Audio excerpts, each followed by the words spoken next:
있기를 소망합니다. 이제 도르트 신조의 역사적 개관 두 번째 살펴보는 시간을 가지도록 하겠습니다. 교회 카페와 또 메일에 보내드린 자료를 확인해 주시기 바랍니다. 지난주 수요 모임 때는 저희가 고마르스 교수가 알미니우스 임직에 반대했음에도 불구하고 어떻게 알미니우스가 레이덴 대학교의 교수로 임명될 수 있었는지를 살펴보는 본문까지를 보았습니다. 자, 한번 찾아주시기 바랍니다. 자, 도르트 신경의 역사적 개관 이 부분 두 번째 부분을 이제 시작하도록 하겠습니다. 우리가 지난 시간 살펴보았던 것은 아르미니우스가 어떻게 태어났고 어떤 배경 가운데 살았고 또 그리고 어떻게 목사가 되고 어떻게 레이덴 대학의 교수가 되었는지까지를 보았습니다. 그럼 이제 이어서 내용을 함께 나누도록 하겠습니다. 아르미니우스죠. 그가 대학에서 자리를 잡는 동안 아르미니우스는 그의 이단적인 사고방식을 계속해서 붙잡았습니다. 그렇기에 그의 이런 은밀한 생각을 학생들의 마음에 심는 데는 오랜 시간이 걸리지 않았습니다. 그는 먼저 자신의 집에서 이루어지는 사적인 수업에서 이를 시행했습니다. 시간이 지날수록 그는 점점 대담해져 갔으며 그의 이단적인 생각을 대학의 수업 시간이 끝난 후에 가르치기도 했습니다. 교리에 있어서 당의 감독을 받아야 하는 목회자와 달리 신학교에서는 그 누구의 감독도 받지 않았습니다. 고마루스의 우려에도 불구하고 아르미니우스는 대학에서 공부하는 청년들의 마음에 고마루스의 우려에도 불구하고 아르미니우스가 대학에서 공부하는 청년들의 마음에 영향을 주는 것을 막기 위해 그가 할 수 있는 것은 거의 없었습니다. 고마루스는 그의 동료가 학생들에게 가르친 사상을 거부하고 부정하는 것이 최선이었습니다. 그렇게 고마루스는 공개적으로 아르미니우스의 가르침을 거부하고 믿음의 견고한 수호자가 되어 아르미니우스의 대항자가 되었습니다. 그 결과 대학, 즉 레이덴 대학교가 분열되었습니다. 일부 학생들은 아르미니우스가 가르친 이단을 받아들였습니다. 믿음에 신실하게 남은 학생들은 고마루스가 가르친 신앙을 붙잡았습니다. 이 분열은 대학의 교내에만 한정되지 않았습니다. 그들의 학업을 마친 학생들은 교회에 의해 임직시험을 받았습니다. 그리고 교회는 그들 가운데 나타나는 이단의 흔적들을 발견하게 되었습니다. 그럼에도 그들은 목회자로 임직되었습니다. 그 결과 논란이 빠르게 교회 안에 퍼져나갔고 이제 성도 안에도 많은 불화가 나타나기 시작합니다. 이윽고 교회 안의 불안이 점점 커져가자 마침내 홀란드의 대법원은 아르미니우스와 고마루스를 소환해서 그들의 차이를 설명하게 했습니다. 비록 아르미니우스는 정부가 그들의 문제를 심판할 권위가 있다고 생각했을지언정 고마루스는 그 권리를 인정하지 않았습니다. 시민정부는 교회를 관할할 권리가 없기 때문입니다. 그는 이 문제를 교회의 국가적 총회에 매인 것이라는 자세를 바꾸지 않았습니다. 우리는 그 당시 네덜란드의 개혁교회가 국가교회였다는 것을 기억해야 합니다. 자, 우리가 알 수 있는 것은 무엇입니까?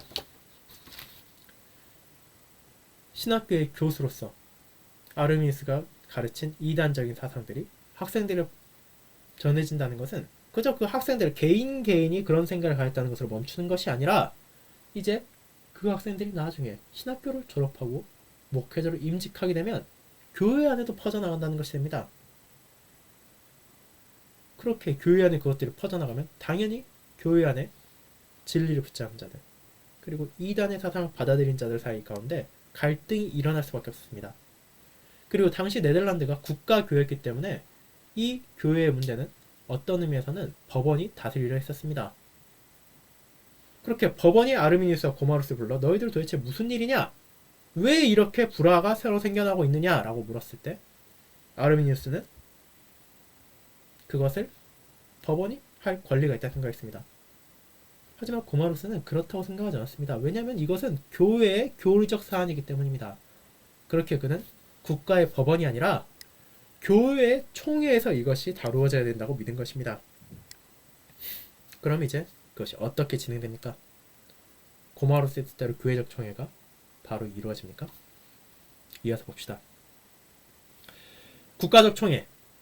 네덜란드에 있는 모든 교회들의 총회는 고마루스와 그의 가르침에 문제가 없다는 것을 입증할 것입니다. 그러나 홀란드주의 지역에 속한 교회들은 이미 아르미니우스 편에 섰습니다. 홀란드, 우트레흐트, 오버리셀 주에서 아르미니우스의 가르침이 이미 만연했습니다. 그렇게 알미니안주의를 선호했던 홀란드주의 판사들은 고마루스의 이 요청을 거부했습니다. 그 결과 국가적 총회가 열리지 못했습니다. 1609년 아르미니우스는 폐결핵으로 인해 죽었습니다. 그러나 그가 사람들 마음에 뿌린 이단의 씨앗은 계속해서 살아남았습니다. 마우리스 공의 궁정사제였던 야곱 위텐보가르트는 아르미우스의 교리에 동의하는 42명의 다른 목회자들을 소집했습니다. 그의 지도력 아래에서 1610년 홀란드주에서 알미니아는 항론을 작성하고 제출했습니다. 이 항론파는 그들의 교리적 위치를 고백적인 주장으로 묘사했습니다.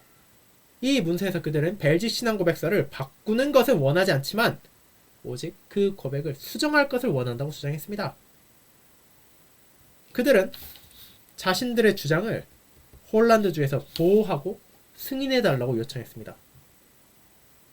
1611년 홀란드주는 그에 응하는 대신 헤이그에서 홀란드주의 지역회를 열도록 결정했습니다.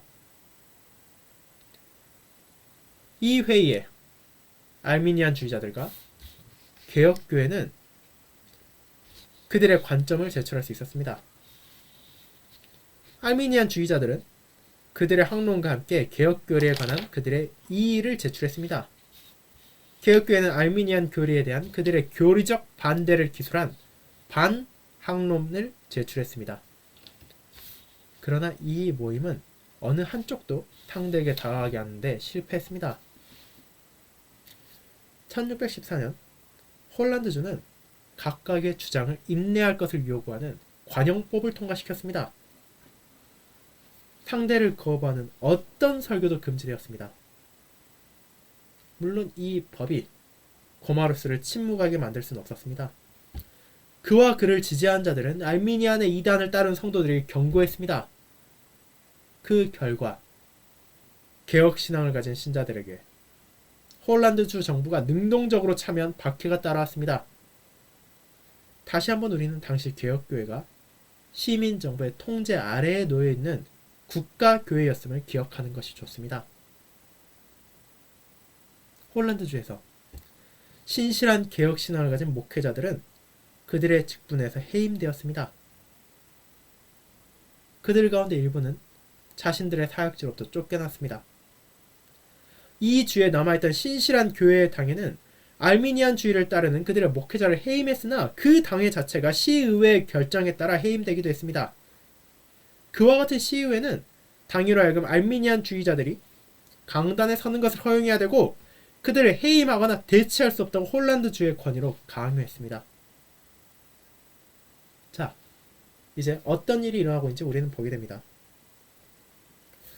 국가적 총회가 열리는 대신 홀란드주에서는 말 그대로 그 주의 지역회를 열게 했습니다. 그런데 앞서 우리가 본 것처럼 홀란드주에는 이미 알미니우스 편에 선 사람들이 많았습니다. 그렇게 알미니우스주의들의 항론 그리고 개혁주의자들의 반항론, 즉 항론에 반대하는 문서가 제출되었음에도 불구하고 그 모임은 결론을 내지 못했습니다. 그러자 이제 홀란드주의 정부는 무엇을 발표했습니까? 관용법, 즉 서로 인내하라는 법을 통과시킨 것입니다. 교회 안에서 이 사람이 틀렸던, 이 사람이 이단을 가졌건 말았건 서로 비난하지 말고 그냥 너희 설교나 해라 이거입니다. 알미니안 주의자들에게는 분명히 이것은 기쁜 일이었을 것입니다. 왜냐하면 그들의 생각이 어느 정도 받아들여졌고 원래 상태보다 한 걸음 더 나아간 것이기 때문입니다. 하지만 개혁주의자들, 고마루스를 비롯한 신실한 신자들에게 이것은 말도 안 되는 일이었습니다. 하나님의 말씀을 바르게 선포할 것을 금지당한 것이기 때문입니다. 잘못된 것을 잘못된 것이라 말할 수 없는 것이기 때문입니다. 그렇게 그들은 박해를 감수하고서라도 알미니안 주의자들이 잘못되었다는 것을, 그들이 가진 이단적 생각이 잘못되었다는 것을 선포했지만 그 결과가 무엇입니까? 목회자들이 사역지에서 쫓겨나고 당회가 해산되었습니다. 그것이 당시 홀란드주 정부의 권위로 이루어졌습니다. 왜냐하면 그 당시는 여전히 국가교회이기 때문에 실제 주 정부가 그 주의 교회들을 다스릴 권위가 있었기 때문입니다. 자, 그럼 이제 어떻게 됩니까? 마우리스 공은 그와 같은 홀란드주에 퍼져나가는 종교적 문제에서 기인한 사태에 자기가 관여하는 것은 원하지 않았습니다. 그러나 결국 그는 개혁 신앙을 지키겠다는 자신의 맹세에 따라 행동할 때가 왔음을 알게 되었습니다. 그는 헤이글시의 공직자들에게 개혁 신앙을 가진 이들이 사용할 수 있는 교회를 내줄 것을 요구했습니다. 공직자들이 이를 거부했을 때 마우리스 공은 자신의 궁전을 예배 처소로 사용할 수 있도록 내주었습니다. 그 후 그는 시의 공직자들이 개혁 신자들에게 교회를 내주도록 강요했습니다. 홀란드주는 마우리스 공이 자신들 편에 서서 그의 군대를 이용하여 개혁주의자들이 예배의 자유를 가질 수 없도록 만들려 했습니다. 그러나 홀란드주는 마우리스 공이 개혁 신자들이 예배드리는 것을 막으려 하지 않았음을 보았고 그에 따라 각각의 도시가 민병대를 소집할 수 있겠습니다. 각 지역의 민병대 지도자들은 심지어 마우리스 공의 군대에 대항할 것을 명령받았습니다. 내란의 위기가 찾아오고 있었습니다. 그러나 새롭게 소집된 민병대는 마우리스 공의 잘 훈련된 군대 앞에 겁을 먹었습니다. 그들은 자신들의 무기를 내어주고 풀려났습니다. 홀란드주에 군림하던 지역 민병대를 이끌던 주 장관이 요한 반 오르덴바르넨펠트는 이후 대역죄를 선고받고 처형당했습니다. 이 마우리스 공의 영향으로 이후 도르트 총회라는 이름으로 유명하게 될 국가적 총회가 개최되었고 네덜란드의 모든 주의 교회들이 참여하게 되었습니다. 그곳에서 개혁주의와 알미니안주의의 교리적 차이점에 대한 판결이 내려집니다. 자, 우린 여기서 아이러니한 것을 보게 됩니다. 앞서 말했듯이 홀란드주는 이미 알미니우스주의에 상당히 넘어가 있었습니다. 그렇게 그 주의 정부까지도 알미니안주의에 따라 개혁주의를 박해하는데 앞장섰습니다. 그런데 자기들의 권위로 개혁교회를 박해할 이들이 자기들보다 더 높은 권위에 의한 명령에는 또 거부하는 것을 봅니다. 그들은 마우리스 공이 개혁주의자들에게 예배할 수 있는 교회를 내어주라는 명령을 거부했습니다. 그리고 이 마우리스 공이 개혁 신자들에게 교회를 내어주고 그들을 돌볼 것을 요청하자 이제 거기에 공공연하게 반기를 드러내고 심지어 민병대 즉 각각의 도시가 군대를 모아서 이 마우리스 공에 대항하려 한 것입니다. 그런데 그 민병대는 결국 마우리스 공의 잘 훈련된 군대 앞에 저항하지 못했고 그들은 항복했으며 그를 이끌고 반역을 일으키려 했던 자는 결국 대역죄로 처형당했습니다. 그리고 마침내 홀란드주가 결코 승인하려 하지 않았던 교회의 국가적 총회가 마우리스 공의 영향으로 이루어집니다. 거기에서 우리는 이 이단이 어떻게 심판받는지를 보게 됩니다. 이단의 심판. 오렌지 가문에 속한 마우리스 공의 지지로 네덜란드의 각 주는 알미니안주의와 개혁주의 논쟁이 홀란드주의 지역회가 아니라 전 네덜란드 공화국의 교회가 함께 모인 국가적 총회에서 다루어질 것을 동의하게 되었습니다. 이 유명한 총회는 1618년 11월 13일 도르트레트, 즉 돌트에서 개최되었습니다. 이 총회는 각 주에서 이 총회의 진행을 감독하고 모임의 상황을 보고하도록 18명의 정부의 위원회, 변호사, 판사, 보안관, 시장 등을 포함한 사람들이 자리했습니다. 네덜란드 교회에 의해 보내진 75명의 목사와 장로들도 모였습니다. 총회에 의해 고마루스, 폴리안더, 시브란드스, 티시우스, 왈리우스와 같은 5명의 신학 교수도 위원회로 소집되었습니다. 그것을 네덜란드의 국가적 총회였지만 외국 교회들도 그들의 대표단을 보낼 수 있도록 초대받았습니다. 영국과 독일의 팔츠, 헤세, 스위스, 제네바, 브레멘, 엠덴에서 온 25명의 대표단이 참여했습니다. 프랑스의 개혁교회도 대표단을 보낼 수 있도록 초대받았지만 개혁신앙을 거부하는 그들의 왕이 이 대표단이 총회에 참석할 수 없게 반대했습니다. 그렇게 프랑스 교회는 그들의 소리가 전달될 수 있도록 아르미니우스의 오류에 반대하는 서신을 기록하여 보냈습니다. 그렇게 돌트 총회가 정부에 의해 개최된 네덜란드 국가교회들의 총회였지만 해외의 개혁교회들의 충고 역시도 요청했고 이를 전달받았습니다. 돌트 총회에 참여한 정부위원들은 총회가 알미니안주의자들에게도 회의 전에 그들의 의견을 제시할 수 있는 기회를 주는 것이 합당하다고 결정했습니다. 그렇게 총회 개회식이 열리고 4일 뒤 15명의 알미니안 학자들이 총회에 참석하도록 부름받았습니다. 그리고 그중 14명이 실제로 왔습니다. 그들 가운데는 레이덴의 교수이자 학론판의 대변자라고도 할 수 있는 에피스코피우스도 있었습니다. 그들은 12월 13일에 도착했고 5일간에 걸쳐 총회의 판결을 위해 그들의 주장 혹은 생각을 제시했습니다. 알미니안주의자들은 교회에 문제를 일으킨 것이 자기들이 아니라 자신들을 반대한 자들이라고 주장했습니다. 그렇게 그들은 자신들이 재판의 피고인으로 참석했다고 보지 않았습니다. 그들은 총회가 두 개의 동등한 무리가 모여서 서로의 반대되는 의견을 토론할 수 있는 학회에 불과하다는 생각을 주장했습니다. 그러나 총회는 학론파들에게 이미 주어졌던 질문에 답을 해야 하고 그들의 답변은 하나님의 말씀에 기반하여 총회에 의해 검토될 것을 분명하게 밝혔습니다. 이 과정에 대한 알미니안주의자들의 불만으로 인해 그들은 총회의 진행을 방해하고 그들이 주어진 소명을 마치는 것을 불가능하게 하기 위해 분투했습니다. 즉, 실질적으로 그 총회를 사보타주, 즉 방해하고 그것이 제대로 이루어지지 못하게 하기 위해 이런저런 행동을 벌였다는 것입니다.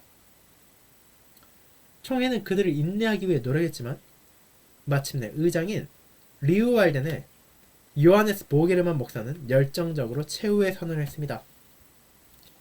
당신들은 우리의 말을 듣기를 거부했어. 당신들은 계속해서 의도적으로 도발을 하고 있을 뿐이요. 당신들은 거짓과 기만을 계속하고 있어. 그와 같은 이유로 우리는 당신들을 우리 가운데 더 이상 둘 수 없어. 당신들은 추방이요. 가시오. 나가시오. 나가시오. 즉, 알미니안주의자들이 총회에 진작에 참석하는 것이 아니라 총회 의사결정을 계속해서 방해하기만 하자 총회가 그것을 인내한 끝에 결국 그들을 추방할 것을 결정한 것입니다. 이처럼 알미니안주의자들이 추방당한 후에 총회의 대표자들은 네덜란드의 7개의 주에서 온 사람들로부터 5교수로부터 또 다양한 외국 대표단들로부터 다양한 위원회를 만들어 나누었습니다. 각각의 위원회에 주어진 첫 번째 사명은 알미니안주의자들이 직접 작성한 문서들을 주된 자료로 하여 그들의 교리적인 주장을 진술하는 것이었습니다. 다양한 위원회들이 1월 17일부터 3월 6일까지 이 작업을 했습니다. 3월 6일부터 21일까지 총회는 각각의 위원회가 제출한 서류를 읽었습니다. 3월 25일부터 4월 16일까지 총회는 신경, 즉 돌트 신경을 작성했습니다. 4월 16일부터 22일까지 제출된 신경이 네덜란드와 외국의 교회에서 온 다양한 대표단들에게 읽혀졌고 동의의 사인을 받았습니다. 돌스총회는 1619년 5월 29일에 폐회했습니다. 그것은 반년을 약간 넘긴 기간 동안 열렸으며 180회의 모임이 있었습니다. 모든 모임이 알미니안주의 오류를 다루기 위한 것만은 아니었습니다. 우리가 곧 살펴볼 것처럼 돌스총회는 다른 중요한 사안들에 대해서도 다루었습니다. 자, 그렇다면 그와 같은 이단이 어떻게 그처럼 쉽게 수용되었는지, 즉 받아들여졌는지를 생각해 보도록 합시다. 네덜란드 교회들이 겨우 100여 년 전 마틴 루터의 95개 저문이 위텐베르그 성당의 문에 못 박힘으로 촉박된 종교개혁의 가르침을 받았음에도 불구하고 그토록 빠르게 이단의 위험에 노출된 것은 놀랄 만한 일입니다. 그와 같은 교리적 오류에 무엇이 그토록 매력적이었기에 수많은 사람들로부터 쉽게 수용된 것입니까? 거기에는 최소한 두 가지 요소가 있습니다. 첫째, 16세기 종교개혁의 불꽃이 퍼져나갈 때 상당수의 신부들, 즉 로마교회 사제들이 개혁신앙으로 회심했습니다. 그들 중 많은 수는 실제로 개혁주의자가 되었지만 그 이유는 오직 로마교회의 도덕적인 부패 때문이었습니다. 즉, 그들은 로마교회가 부패했기 때문에 개혁신앙으로 온 것이지 실제로 그들 개혁교회의 교리를 받아들인 것이 아니란 것입니다. 그들은 자신 안에서 로마교회의 교리와 사상을 제거하지 않았습니다. 이와 같은 사람들에게 아르미니우스의 가르침은 칼빈의 가르침보다 더 선호되었습니다. 왜냐하면 로마교회 반펠라기우스주의, 즉 절반 정도의 펠라기우스주의와 아르미니우스의 이단이 매우 유사한 면모를 지녔기 때문입니다. 그리고 두 번째, 학론파들은, 즉 아르미니우스주의자들은 교회가 마땅히 정부에 의해 다스려져야 한다고 믿었습니다. 토마스 에라스투스에 의해 제안된 교회 정치 형태를 따라 그들은 지역의 총독들 혹은 군주들을 교회의 통치자로 여겼습니다. 당연히 총독들은 이와 같은 추가적인 권위를 기뻐했고 그들 개인의 사적인 이득을 위해 학론파의 편에 섰습니다.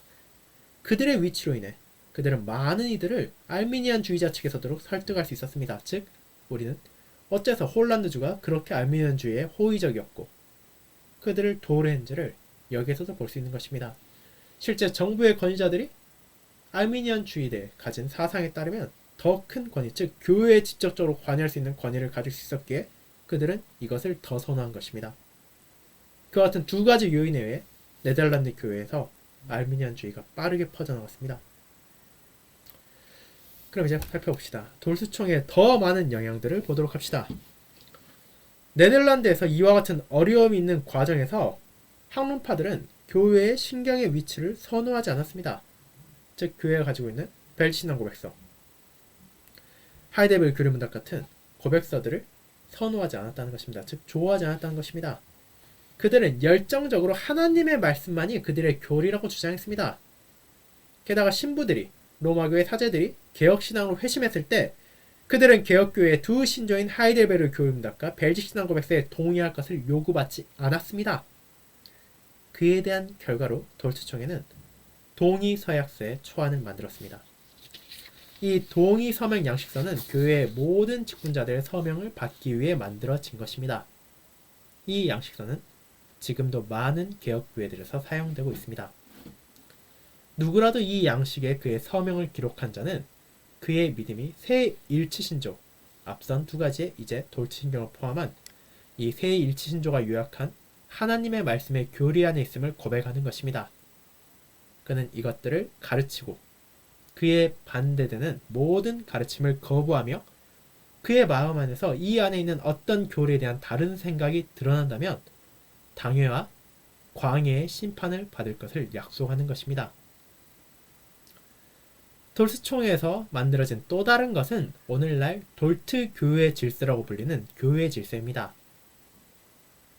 알미니안주의자의 선호를 받은 에라투스트파의 교회 질서와 대조적으로 돌트총회가 초안을 작성한 개혁교회 질서는 직분자들만이 하나님께서 주신 권위를 교회의 회원들에게 행사할 수 있음을 선언했습니다. 이 교회는 여전히 많은 개혁교회들의 교회 질서의 기본적인 토대로서 역할을 하고 있습니다. 즉 오늘날 우리 교회 질서 또한 이 돌트 교회 질서에 기반을 두고 있습니다. 돌트 총회의 세 번째 저작물은 성인에게 세례를 줄 때 사용한 예식문입니다. 유아 세례, 성찬, 결혼, 교회적 권진과 직분자의 임직과 같은 예식문들은 돌트 총회에 앞서 이미 작성되고 받아들여졌습니다. 그와 같은 예식문들은 지금도 일부 개혁교회들에서 사용되고 있습니다. 자, 우리 교회도 이 성인 세례 그리고 다양한 예식문들을 받아들이고 있습니다. 돌트 총회는 성경의 번역도 결정했습니다. 당시에도 이미 네덜란드 번역본들이 있었지만 모두가 심각한 결점을 가지고 있어 개혁교 안에서 사용하기에는 적절하지 않았습니다. 그렇게 이 총회에서 보게르만, 아까 말씀드린 총회 의장은 열정적으로 새로운 번역의 필요성에 대해 주장했습니다. 총회는 그에 동의했고 정부의 사안을 전달했습니다. 정부는 처음에는 이를 동의하지 않았지만 4년이 지난 후에 그 작업을 시작해도 된다는 허가를 내렸습니다. 네덜란드 주 정부의 허가를 받은 후 1637년, 즉 13년의 세월 동안 엄청난 양의 과업이 달성되었습니다. 이는 화란 구격본, 정부 공인 성경이라 불리게 되었고 영국의 제임스 1세 왕에 의해 만들어진 킹 제임스 성경과 비견될 정도였습니다. 비록 화란 구격본 성경 자체가 알미니안 논쟁과는 어떤 직접적인 관련이 없다 하더라도 그것은 총회의 결과물로 네덜란드 개혁교회에 엄청난 영향을 미쳤습니다. 자, 이것이 우리가 함께 살펴본 돌트 신경의 역사적인 개관입니다. 이 1번부터 21번까지의 질문이 있는데 이 질문들은 특별히 어려운 것은 아니고 여러분이 앞서 살펴보았던 역사적 개관의 내용을 하나하나 살펴보면 풀 수 있는 것입니다. 여기에 대해서는 오늘 하는 것이 아니라 이번 주중 동안 여러분들께서 직접 풀어보시고 다음 수요 모임 때 돌트 신경 첫 번째 교율의 1항을 살펴보기 앞서 미리 이 질문을 한번 살펴보고 다음 1항을 살펴보는 시간을 가지도록 하겠습니다. 자, 이와 같이 우리는 이단이 어떻게 자라나고 어떻게 받아들여지고 그런 이단에 대한 심판이 어떻게 내려졌는지를 보게 되었습니다. 그럼 이제 구체적으로 다음 주부터는 돌트 신경이 무엇을 말하고 있는가, 돌트 신경을 통해 우리는 무엇을 고백하고 무엇을 증거해야 되는가 이에 대해서 하나하나씩 살펴보는 시간을 가지도록 하겠습니다. 이제 다 함께 주님께서 가르쳐 주신 기도를 하고 오늘 모임을 마치도록 하겠습니다.